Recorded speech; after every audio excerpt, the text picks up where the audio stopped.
Il apparaît donc clair que c'est lui, pour les Égyptiens, qui cherche la sagesse, s'appelle l'amoureux de la sagesse. Et aujourd'hui, il est devenu clair que l'origine du mot philosophie, qui en grec veut dire amour de la sagesse, vient d'Égypte. Je vais vous parler d'un sujet qui me semble utile, intéressant, et qui doucement dans l'égyptologie est en train de prendre son chemin. Et la possession de la philosophie continue aujourd'hui à être considérée comme un signe de haut niveau pour une culture, pour une société, et implique en général l'existence d'un développement social et le manque de réflexion philosophique est associé à la persistance d'un mental primitif. Donc, les sociétés qui possèdent de la philosophie sont considérées avancées, rationnelles, qui comprennent les choses, et ceux qui n'avaient pas ou qui n'ont pas dit la philosophie sont considérés primitifs, enfantins, etc.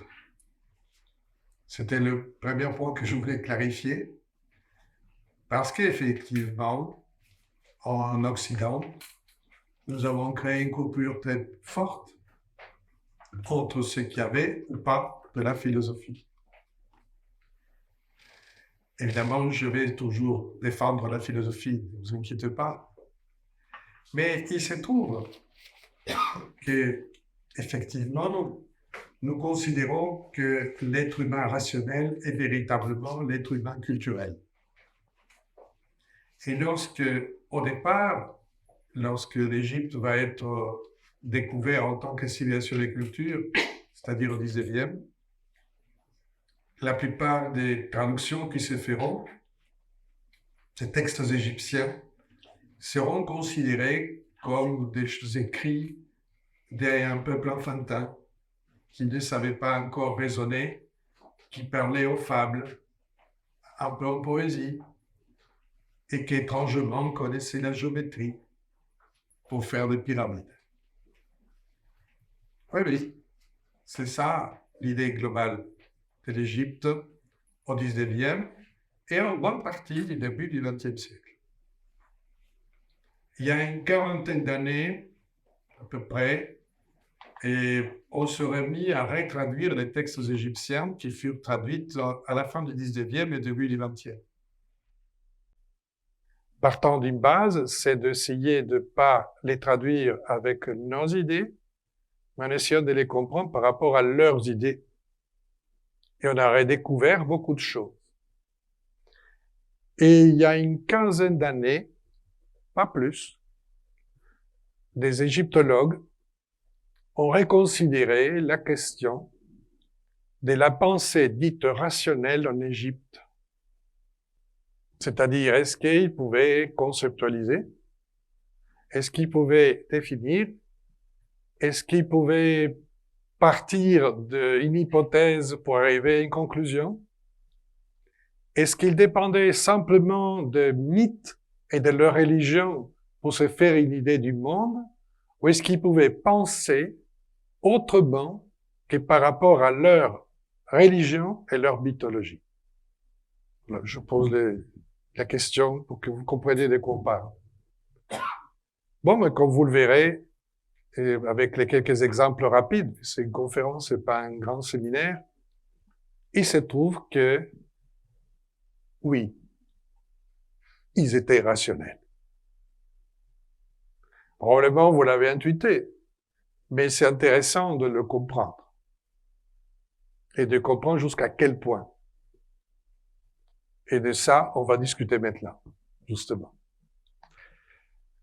Donc, la question qui va se poser, en réalité, c'est qu'on va découvrir lentement, enfin, c'est que les Grecs qui avait visité, pas en touriste, mais en cherchant à connaître l'Égypte, avait dit des Égyptiens. Jusque-là, jusqu'à une quinzaine, vingtaine d'années, même si on a ces textes depuis des siècles, je tiens à signaler, c'est vraiment pas un scoop. Le scoop, c'est de prêter attention à ce qu'ils ont dit et dire, bon, mais comme ils étaient sur place, ils l'ont dit, pourquoi ils diraient autre chose? Vous voyez ce que je vais de vous expliquer? En général, vous allez quelque part et vous racontez à vos amis, voilà, j'ai vu ceci, j'ai vu cela, et vous allez témoigner d'une manière ou d'une autre de ce que vous avez observé. Il est intéressant le témoignage d'un philosophe important qui a créé l'école de rhétorique d'Athènes et qui était de 16 ans l'aîné de Platon, donc, et qui se connaissait, philosophe connu. Il s'appelle Isocrate, pas Socrate, Isocrate. Et il est vers le 430 avant Jésus-Christ, pour le situer, 5e siècle. Et il va dire, et je vais le citer parce que c'est plus simple, tous les hommes s'accordent à dire que les Égyptiens sont les hommes les plus sains et les plus longs en vie. Et c'est ainsi qu'ils ont introduit pour l'âme la formation philosophique. Voilà ce qu'il dit celui qui a créé l'école rhétorique d'Athènes et qui était camarade ensuite de Platon. Et quand bon, vous savez qu'Hérodote, plus tard, va aller en Égypte, va rester longtemps, il va être très surpris parce qu'il dit ces Égyptiens sont étranges, parce qu'ils investissent plus dans leur tombe que dans leur maison. C'est exactement le contraire que nous, les Grecs, on fait. Mais pour dire que bon, que ça a attiré beaucoup l'attention. Vous savez que d'autres Grecs célèbres sont allés en Égypte, notamment un tel Pythagore. Et Pythagore n'a pas inventé son théorème, il vient d'Égypte. Pythagore va aller en Égypte parce que son maître du départ, le maître philosophe présocratique comme lui, Thalès de Milet, va lui dire, mon cher ami, si tu veux parfaire tes connaissances, fais un tour en Égypte. Et apparemment, il est resté une dizaine d'années. Alors, qu'est-ce qu'il vient-il faire, ce Pythagore, tant d'années en Égypte? Parce que même s'il voulait vraiment parcourir tous les monuments, il aurait pu finir son voyage avant. Et il se trouve que justement, il est intéressant. C'est que Pythagore va ensuite amener dans la première école de philosophie officielle de la Grèce, dans la Grande Grèce.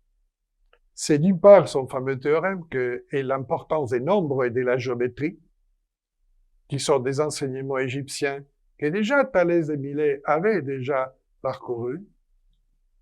Et aussi une chose très intéressante que vous avez entendue un peu dans les phrases plurimillénaires de Ptahhotep. Dans son école de philosophie, une fois que les candidatures étaient étudiées, notamment le profil psychologique et caractériel ou pas des postulants, il devait rester 5 ans à écouter et pas parler si on leur donnait pas la permission. Et ces préliminaires qui étaient importants, on donnait le mot d'acousmatique, c'est qui entend. D'où vient cette étrange habitude et condition pour pouvoir devenir ensuite philosophe? Ça vient d'Égypte. Vous avez entendu tout à l'heure dans les phrases de Ptahhotep, Ptah est un dieu et Hotep veut dire bonheur. C'est le bonheur de Ptah, du dieu créateur. Ce nom de Ptahhotep qui fut vizir, premier ministre du pharaon de la 5e dynastie qui gouverna l'Égypte. tout bêtement. Et il rappelle, vous l'avez entendu, l'importance de l'écoute. Et en Égypte, et comme on verra plus tard, je vous citerai un dialogue, le vrai apprentissage ne peut pas se faire, selon les Égyptiens, par coercion ou domestication, comme on le fait avec les animaux, mais par l'écoute attentive. Qu'est-ce qui veut dire l'écoute attentive? Veut dire d'être concentré et vouloir comprendre ce que on entend. La phrase de Ptahhotep qui vous a été donnée tout à l'heure est plus belle que mes explications, mais je tiens à l'expliquer. Et ensuite, la phrase, la maxime de Ptahhotep explique qu'il faut apprendre à écouter avec le cœur. Bon, c'est quand même intéressant. Et il est important de comprendre ce que les Égyptiens entendent par cœur. Le cœur, pour nous, est sentiment. Pour les Égyptiens, pas tout à fait. Le cœur est la pensée, le siège de la pensée, de la mémoire, de l'imagination, c'est-à-dire des liens avec le passé et du futur, et aussi des bons sentiments. Mais écouter avec le cœur veut dire écouter avec sa conscience. Bon, ce qui est quand même intéressant, n'est-ce pas? Et avec une ouverture. C'est d'ailleurs le cœur qui est jugé lorsque quelqu'un passe de l'autre côté de la rive, dirait un Égyptien. Le cœur est le siège de la conscience. Ce n'est pas la conscience, c'est le témoin de la conscience. Le cœur a un hiéroglyphe qui est comme un petit vase en forme de cœur, pas plus ou moins.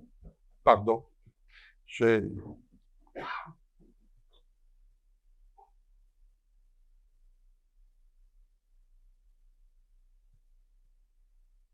voilà, en gros. Dedans, il y a la conscience qui est comme un oiseau. Je le stylise. Pardon, si vous le voyez pas. Hey, vous avez vu la magie d'un point, c'est extraordinaire. La demeure de la conscience est le cœur Ab, et la conscience s'appelle Ba. Ils aiment beaucoup les jeux de mots. Ab, Ba. Bon. Mais ce qui est important, c'est que l'âme n'a pas droit à la tombe, à un au-delà régénérant, s'il ne peut pas répondre d'avoir entendu les choses attentivement dans la vie, avec son cœur, et c'est son cœur qui doit témoigner. Bon, voilà. Pour que, dans les plateaux de la balance, il puisse montrer que son cœur est plus léger que la plume de la mate que je vous ai dessinée, qui est une plume d'autruche, donc très légère. Et si le cœur est très léger, parce que nous on dit quand on est triste, quand les choses vont mal, qu'on a le cœur lourd. Et quand ça va bien, qu'on a le cœur léger. Donc vous voyez, cette chose que nous comprenons tous, les Égyptiens l'avaient aussi compris. Et donc l'idée était simplement, dans ce qu'on appelle la psychostasie, le jugement de l'âme, de savoir comment avait exercé sa vie cet être humain au niveau de ses fonctions essentielles, l'écoute du cœur pour pouvoir agir selon la justice, la solidarité, la coopération, l'authenticité, que les Égyptiens appelaient Ma'at. Pour ça, d'un coup, dans la phrase est sorti ce mot Ma'at, bon, qui veut dire tout cela. Mais je ne vais pas m'attarder trop maintenant là-dessus, mais je voulais clarifier le vocabulaire, c'est tout. Quand on on va un peu plus loin, on va trouver des textes, notamment un livre appelé les livres de Thoth, T-H-O-T, je peux pas, qui est les dieux de la sagesse, celui qui invente l'écriture, la parole, les hiéroglyphes, les temples, bon, les cérémoniels, tout ce qui est connaissance, toute connaissance. Dans ces fameux livres de Thoth, qui fut traduit finalement qu'en 2005, ah oui, mais ça arrive, tout n'est pas, vous pensez pas à tout. Il y a l'intelligence artificielle, mais il faut un être humain pour traduire les hiéroglyphes. Ah oui, parce qu'il y a beaucoup d'essence, beaucoup d'options. Et certains textes sont écrits de gauche à droite et de droite à gauche, et on peut les lire dans les deux sens. C'est très intéressant, mais ça sera pour un autre jour. Oui, oui, c'est qu'implique quand même avoir un peu de jugeote. Parce que c'est pas aussi simple de faire comme ça. Vous voyez? Que ça ait du sens dans les deux sens. Mais c'est logique, puisque tout chemin a deux directions. Non? Et un texte est un cheminement. Nous, on est habitués à la linéarité dans une seule direction. Et il jugeait qu'il pouvait se faire dans deux sens. Bon, ça c'est une autre idée, n'est-ce pas? Bon, dans ce fameux texte de Thoth, il y a un savant, un érudit, qu'on appelle celui qui aime la connaissance. Et celui qui aime la connaissance s'écrit en hiéroglyphe mer, rech.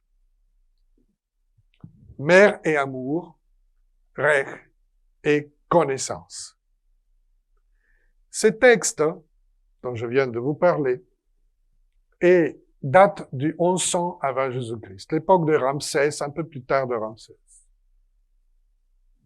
Mais il est la copie d'un texte plus ancien, comme faisaient toujours les Égyptiens.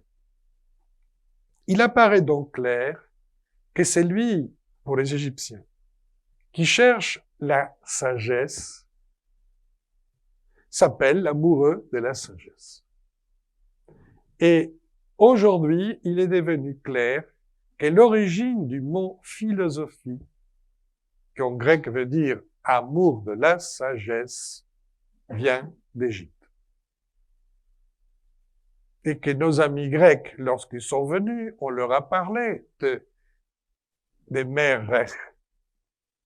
Et évidemment, ils ont traduit le mot amoureux de la sagesse dans leur langue. N'oubliez pas qu'on dit que c'est Pythagore le premier qui a parlé du mot philosophie. Lorsqu'on lui a dit, mais toi, tu es un sage, il lui a répondu non, je suis un amoureux de la sagesse. Et comme on sait, comme je viens de le dire, qu'il est allé en Égypte et resté longtemps, il est probable qu'il s'est souvenu du merveille pour répondre à cette question. Tout ceci est à peu près démontré, comme le mot acousmatique, etc. Je ne vais pas vous compliquer trop. Mais il y a deux mots pour dire connaître en égyptien. Nous avons un seul, ils avaient deux. Le mot rech que je viens de vous signaler désigne la connaissance objective propre à tous les êtres humains doués de raison et permet de percevoir les réalités du monde comme on les connaît. Et c'est cette forme de connaissance, grâce à cette forme de connaissance, que nous pouvons développer nos facultés intellectuelles. Voilà, pour les Égyptiens, il était clair que si on parlait de la raison, pour qu'on se comprenne mieux, on utilisait le verbe rech.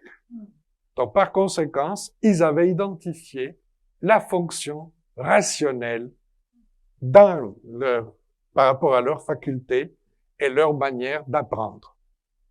Mais il y a un deuxième mot qui est intéressant pour la connaissance, bzi. Bzi veut dire jaillir, être introduit. C'est la connaissance intuitive. qui aborde des réalités intangibles, non sensibles, qu'il faut capter, qu'il faut imaginer, qu'il faut se représenter et qu'on ne peut pas mesurer. Ça va? Comprenez ce que j'essaie de vous expliquer. Et en général, il est associé à des rites, des cérémonies dans lesquelles l'individu vit une expérience mystique ou initiatique. Et c'est cette introduction au mystère qui est en rapport à Bzi, cet autre mot, qui permettait donc d'expliquer, voilà la formation de quelqu'un qui va faire des rites dans le temple, par exemple, ou de quelqu'un qui est capable d'introduire la divinité dans une statue. Donc, on parle d'une autre chose que de la connaissance strictement conceptuelle et rationnelle. Donc, il est logique que pour le mot philosophie, on n'utilise pas Bzi, mais on utilise Rech. Excusez-moi, c'est un peu long, mais c'est indispensable. Pour la philosophie, c'est qu'il faut quand même préciser les choses. Mais bon, j'essaie de la faire courte. Et c'est donc avec Bzi qu'on connaît les dieux, et c'est avec Rech qu'on connaît le monde. Ça va? Donc, moi, je trouvais ça très beau. Bon, mais ça fait longtemps. Ces deux mots m'ont toujours travaillé la tête, et dans le bon sens. Donc, je ne parle pas des Platon qui, dans le Phèdre, sur la bouche de Socrate, va parler du fameux dieu Thoth, inventeur des paroles, et il va expliquer l'importance de la langue, etc., à partir de la connaissance égyptienne. Il y a aussi cette anecdote de Solon, qui était grand-père, arrière-grand-père de Platon aussi, qui va en Égypte. Il pose des questions et les prêtres égyptiens lui disent « Ah, vous les Grecs, vous serez toujours des enfants. » Oui, parce que quand il a demandé, selon des choses qui étaient quand même un grand politique, comme vous le savez, et qui a fait une constitution, bon bref, et il avait posé une question. Et les prêtres égyptiens, ils disaient, bon, mais nous, avant de spéculer, nous cherchons dans nos archives pour savoir si tel événement ou tel problème a déjà eu lieu et si on avait trouvé une solution. Et ils ont répondu, nous avons 10 000 ans d'archives. Bon, pour l'instant, c'est pas prouvé, mais il y a plusieurs millénaires d'archives, c'est évident. Donc, c'était des gens beaucoup plus pragmatiques qu'on le pense. C'est ça que j'essaie de vous expliquer à travers cette idée d'archive. Parce que archiver veut dire, je vais garder en mémoire les expériences passées, apprendre des expériences, et par conséquent, profiter s'il y a une difficulté, déjà, de pas faire la même idiotie, la même erreur, etc. Donc, ça veut dire des gens rationnels. Au point que chaque 5 ans, il faisait des recensements dans toute l'Égypte pour savoir exactement qui habitait où, combien il payait d'impôts. Tout était recalculé chaque 5 ans. Forte administration et fort nombre de lettrés. Le premier texte, effectivement, que nous avons qui correspondent à l'enseignement qui peut être associé à la philosophie sont les textes de Ptahhotep. On vous les a déclinés plus beaux, mais je vais simplement rappeler. Ces textes datent à peu près de 2300, 2004 avant Jésus-Christ. Et pour les scribes, les apprentis de base, c'était des textes qu'on copiait, qu'on répétait, et jusqu'à l'époque ptolémaïque, ces textes, on a des versions de chaque époque égyptienne, comme d'autres sagesses. Par rapport à la manière où explique les choses Ptahhotep, il est clair que nous sommes devant d'un enseignement éthique ou morale. En philo, il y a deux grandes branches, deux grands éléments, deux grandes branches. L'éthique et la morale, qui permet de discerner ce qui est bien de ce qui est mauvais, savoir quoi faire dans la vie, les us et coutumes, comment je dois me conduire bien, comment je peux me conduire mal, par rapport à une société, par rapport à la relation à autrui, etc. Et la plupart des choses qui expliquent Tao Te sont de la philo-morale. C'est l'aspect éthique, qui est très important pour les Égyptiens. C'est très important de dire ce qu'on fait et faire ce qu'on dit. C'est très important. Pour les Égyptiens, c'est un point capital, d'entièreté. Et qui implique une chose très importante pour les Égyptiens, être responsable. La question des Égyptiens de base n'est pas qui suis-je, par exemple, simplement, qui est responsable? Il y a tel truc qui est fait, qui est responsable? Je dois m'adresser à qui est responsable? Vous voyez? Donc, le sens de la responsabilité implique individualité. Donc, depuis le départ, pour les Égyptiens, il y a le collectif et il y a les individus. Et l'individu doit être responsable. Voilà. Donc, l'idée qui était dite depuis des siècles, dès que les Égyptiens n'étaient pas arrivés dans leur société à individualiser les personnes, est fausse. Voilà. Je voulais simplement rapidement. Donc, non, c'est cette idée de la responsabilité capitale. Et l'éducation amène les gens à être responsables. Si on accepte une obligation, une mission, on est autonome et responsable. Voilà l'idée simple. Et si on veut parler rapidement de ce qui est dit dans tout ce que Tao Te va exposer, une chose très importante, c'est l'autocontrôle, maîtrise de soi, qui est la base de toute démarche philosophique. Connais-toi toi-même veut dire maîtrise-toi quand même. C'est pas, non, parce que c'est pas se connaître au niveau d'une nombril, mais c'est se connaître par rapport au fond de soi et se connaître pour se maîtriser, sinon ça sert à rien. Confiance a beaucoup développé le sens et la dimension de la confiance, la droiture et la générosité. J'ai un bon plan, hein, par rapport aux idées de base, la modestie et tous ces éléments-là conduisent à la raison et à la volonté, qui est intimement liée dans la pensée égyptienne. Il faut décider, mais il faut ensuite avoir la volonté d'agir. On ne peut pas rester que dans une décision intellectuelle. Il faut transformer la pensée en acte. Là-dessus, justement, il est intéressant de savoir qu'il y avait toujours des écoles à côté des temples. Quand vous visitez des temples, vous vous rendez pas compte parce qu'il y a beaucoup de ruines. Mais toujours, il y a le temple, le sanctuaire lui-même, où il y a la statue divine, etc. Mais à côté, il y a plein de dépendances. Des lieux où habitaient les prêtres, des lieux où il y avait du personnel, des greniers, des entrepôts et des écoles. Oui, parce que chaque temple avait une école, au moins, pour enseigner, préparer des futurs scribes.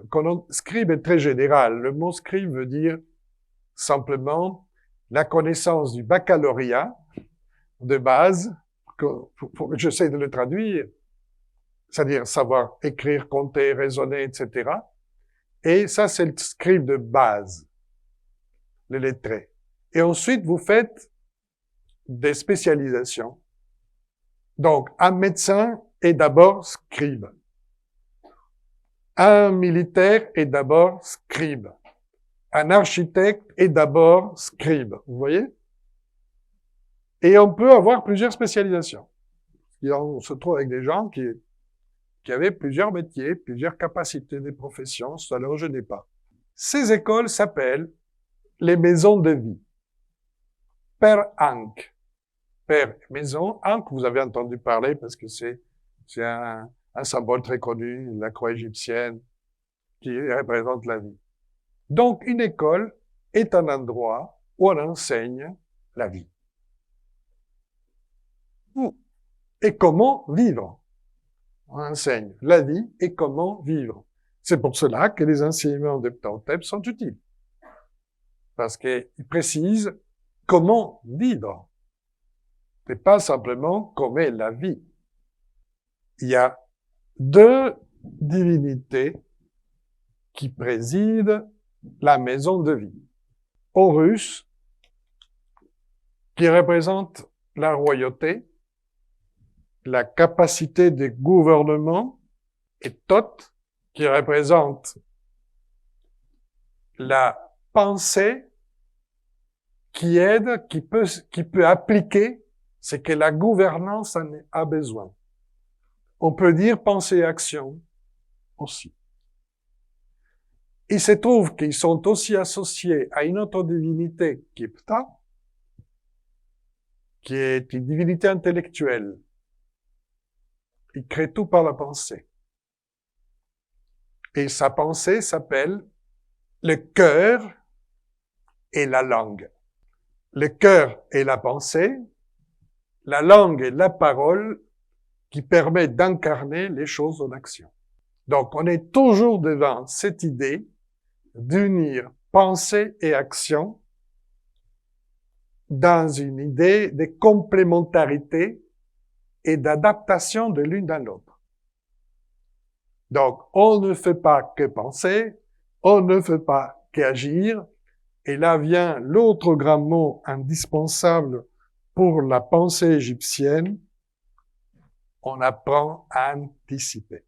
Il est très important pour un Égyptien de vivre en apprenant à anticiper. On anticipe, on réfléchit, on décide et on agit. C'est intéressant. Puisque nous, dans notre actuelle société, on a du mal à anticiper. Je ne sais pas si vous le savez. Bien. Donc, pour ça, je pense que la pensée égyptienne, en termes de sa propre philosophie de vie, est très utile pour le XXIe siècle. Pour donner une autre réponse. Et qui a fonctionné. Parce que parfois les gens se posent la question, comment ils ont-ils fait pour durer tant de millénaires? Et justement, parce qu'ils pensaient, ils anticipaient. Donnons un exemple simple de l'application de ce que je viens de dire. Il y a la crue du Nil, vous le savez. Et c'est vrai que c'est un don, cette crue. Parce qu'elle apporte, sans pas de l'eau simplement, mais le limon. La terre devient féconde. Parce que le limon va se poser sur la terre desséchée, la terre rouge deviendra noircie, elle deviendra féconde, etc. Mais soyons clairs. Si on n'anticipe pas la crue, et ce qu'elle va devenir, ça peut devenir un désastre. Vous savez très bien ce qui veut dire une inondation sans qu'il y ait d'équipement pour pouvoir canaliser l'eau. Nous le vivons actuellement grâce au dérèglement climatique et aussi la non-prévision. Parce qu'il y a les deux. Il n'y a pas qu'une seule chose. Bien. Donc, qu'est-ce qu'ils ont fait les Égyptiens? Parce que, vous savez, il faut pas se réjouir de quelque chose, il faut s'organiser. Donc, chaque 10 à 30 kilomètres, en fonction du parcours du Nil, ils ont créé ce qu'on appelle des nilomètres. C'est-à-dire des prises d'eau de la rive est très simplement canalisé dans un escalier en pierre qui permet rapidement, dans le coup d'œil, de mesurer rapidement combien de mètres avance la crue. Et comme ils avaient ces fameuses archives et ces propres statistiques, lors de première semaine, lorsque la crue commence, et tout le relais d'information d'Aswan, plein sud, jusqu'à Memphis, l'ouverture du delta, arrive, ils sont capables de décider au premier mois de la crue si la crue va être parfaite, 16 coudées, 8 mètres, pour s'expliquer. C'est quand même énorme, hein? Moins de 8 mètres, catastrophe, on n'aura pas assez. Plus de 8 mètres, attention. Qu'est-ce qu'on fait alors à partir de ce premier mois? Dans chaque endroit, on décide les travaux pour créer des canalisations d'eau, de pouvoir éliminer le surplus, de pouvoir recueillir ce qu'il faut, etc. L'inondation arrive, la plus calamiteuse, on tient la route. Ça implique une énorme organisation, ce que je viens de vous dire. Et un très bon système de communication. Donc, quand il y a une organisation comme ça veut dire que les gens ont réfléchi. Je donne des choses très concrètes, parce que c'est pas simplement par pragmatisme qu'on peut faire ça, parce qu'il faut, je répète, anticiper, il faut avoir la mémoire des choses, et il faut avoir les cadres qui peuvent interpréter tout cela. Écouter est la meilleure chose qui peut arriver à quelqu'un, disent les textes égyptiens.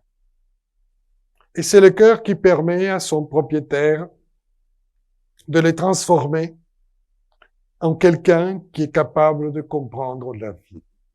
Quand, dit le texte, quand ce qu'on entend rentre à l'intérieur de celui qui écoute, il devient, cet homme, cette personne devient quelqu'un à qui on peut écouter.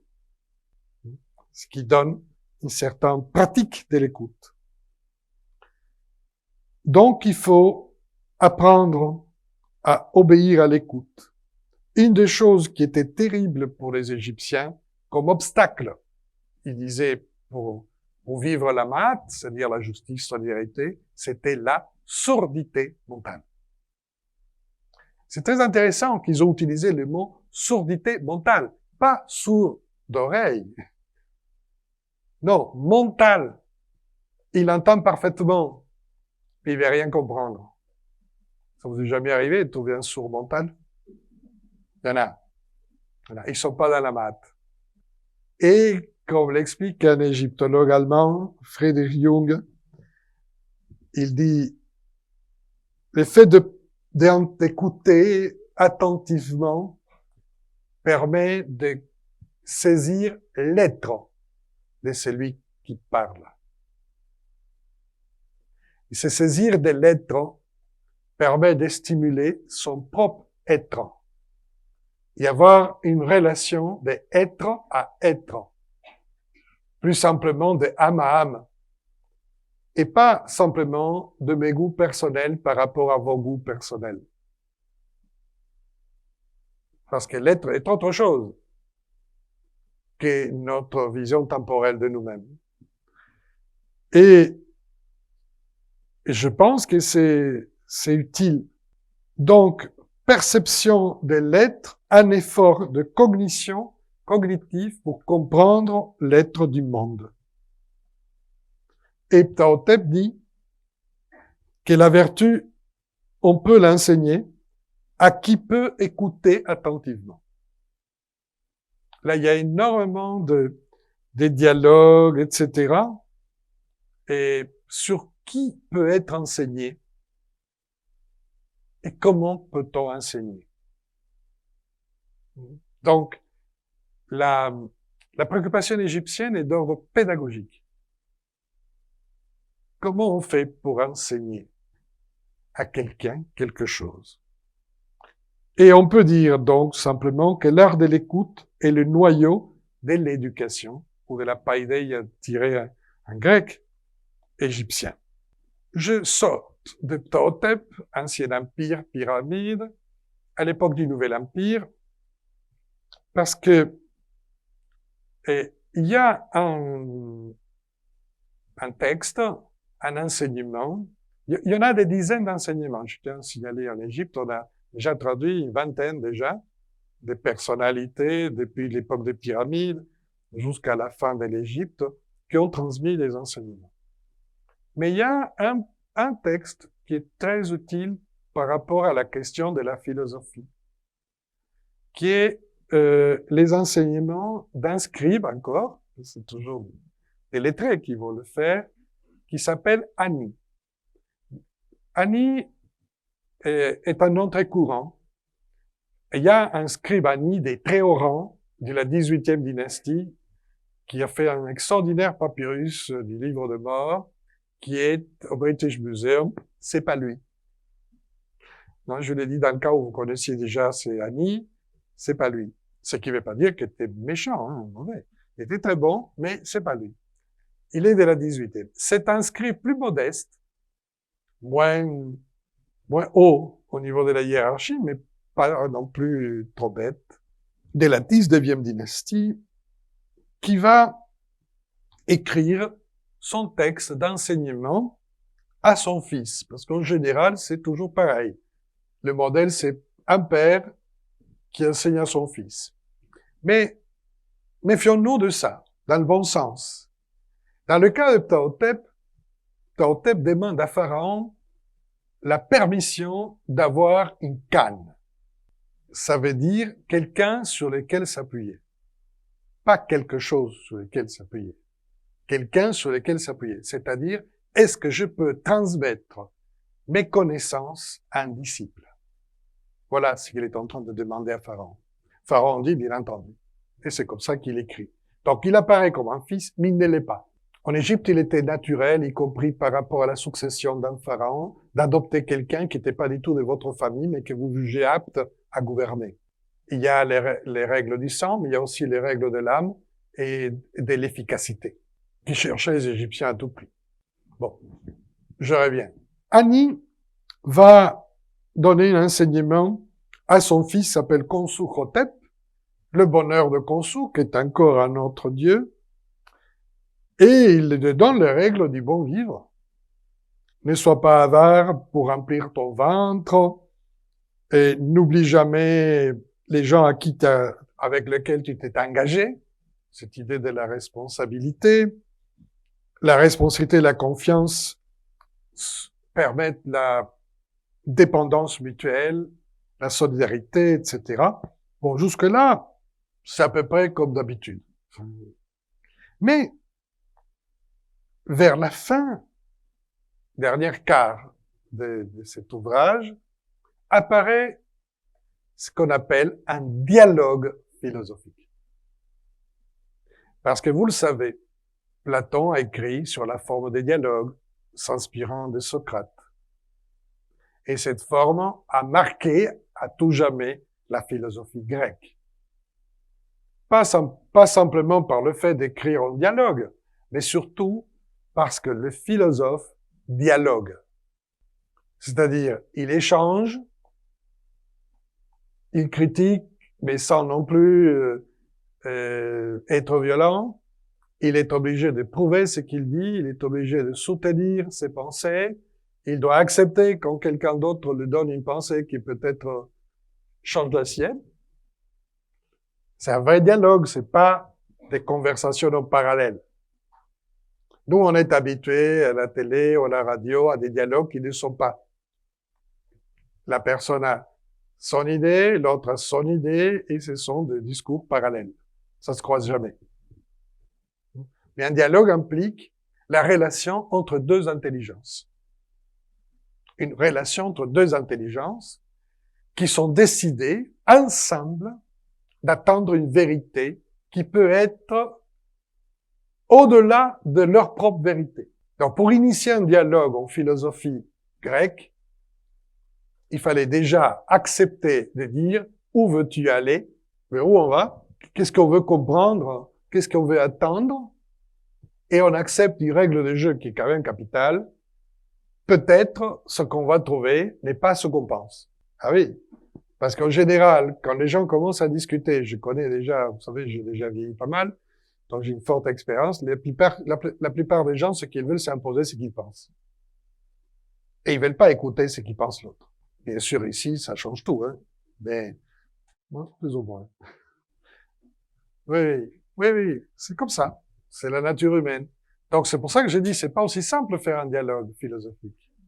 Parce qu'il y a des règles à respecter, il y a la courtoisie, il faut respecter l'autre, même si on n'est pas d'accord. Ouais, c'est des choses qui impliquent une certaine maîtrise de soi.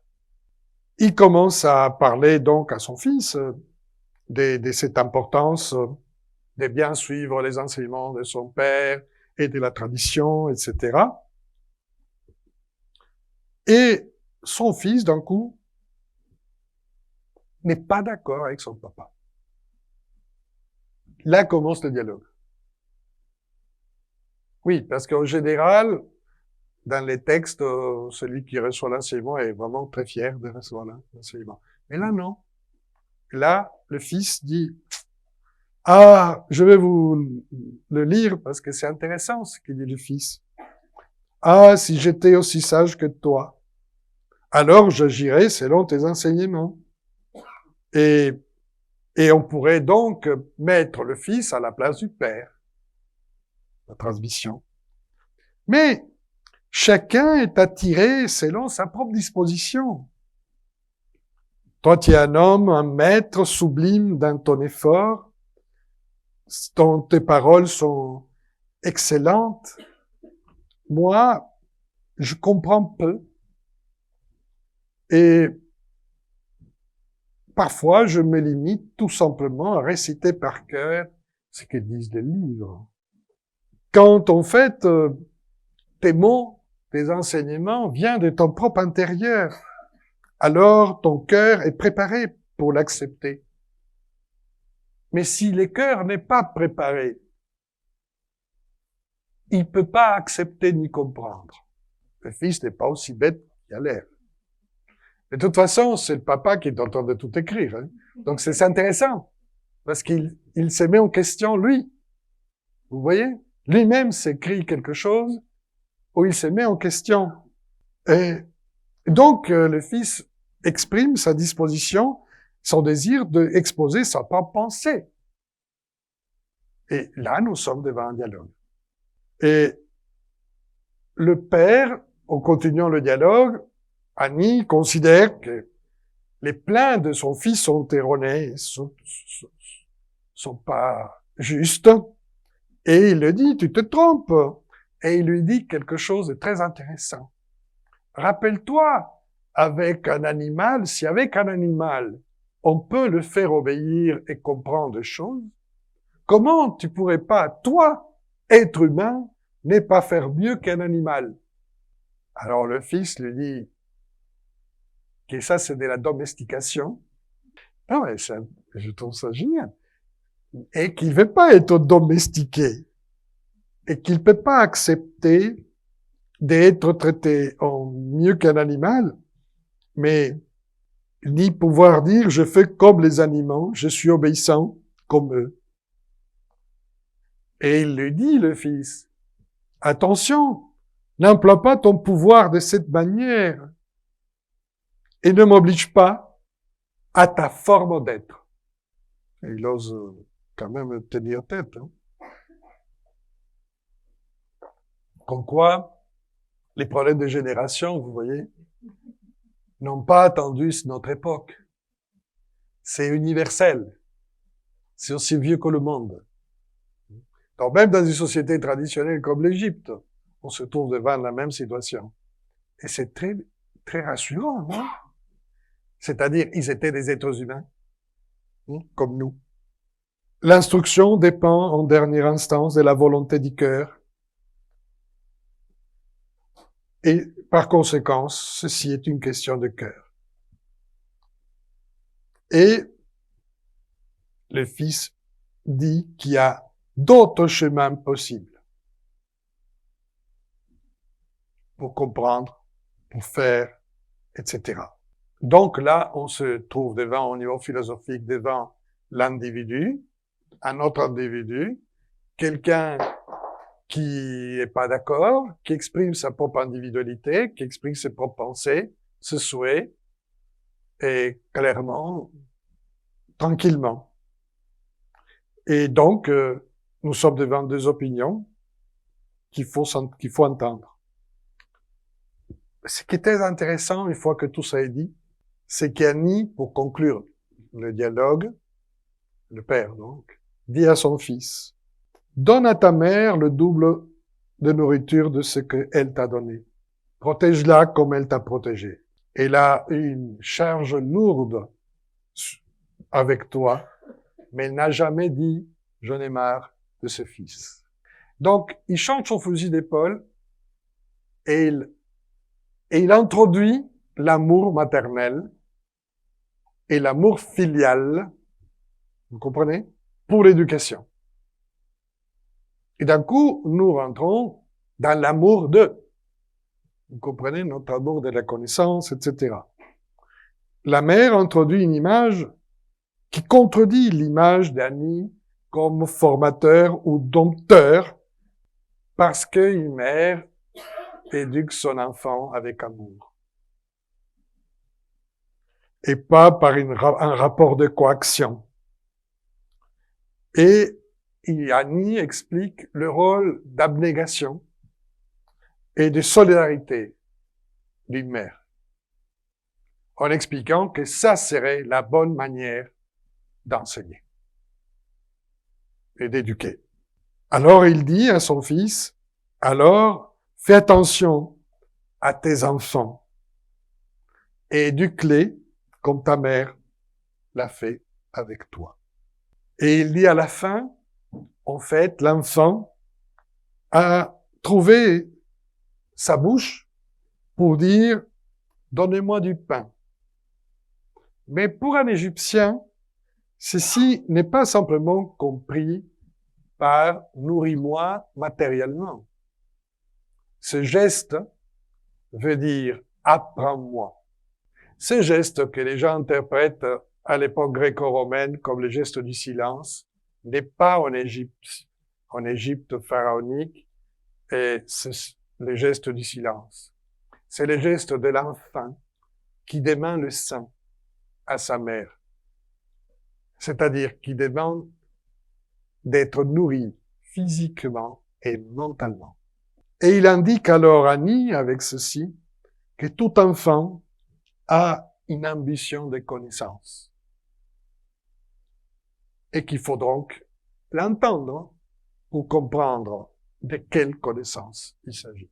Donc finalement, le père et le fils ne se sont pas fâchés.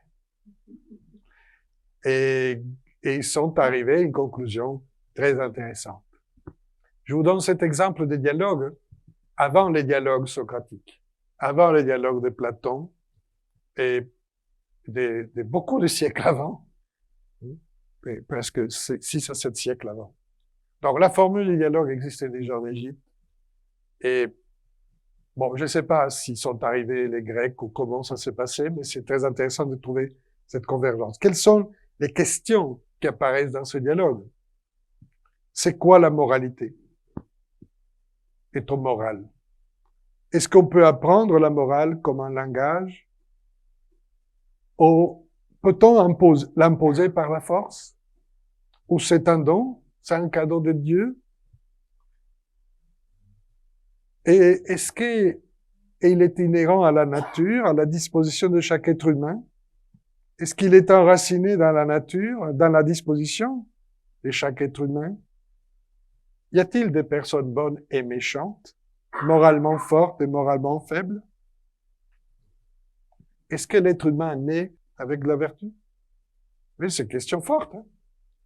Bon, on ne peut pas répondre à tout, mais c'est simplement pour vous expliquer toutes les questions qui apparaissent dans ce dialogue, qui sont dignes des présocratiques, de Socrate, de plein de monde. Comme Platon, Annie propose une réflexion raisonnée sur les possibilités de l'enseignement moral. Et la réponse des Ptahhotep, je fais un dialogue entre eux, mais ils ne sont jamais connus, c'est que le cœur est celui qui fait de son propriétaire qu'il puisse devenir quelqu'un capable d'écouter ou de devenir non écoute, c'est-à-dire sourd mentalement. Les Égyptiens ont toujours remis en question leur propre pensée. Tout en les transmettant, sont tout le temps en train de comprendre comment ça peut aller mieux, qu'est-ce qui peut arriver, etc. Voilà ce que je voulais vous expliquer aujourd'hui, pour ne pas faire long. Et il y a d'autres textes, mais ça serait un autre jour, si vous voulez bien.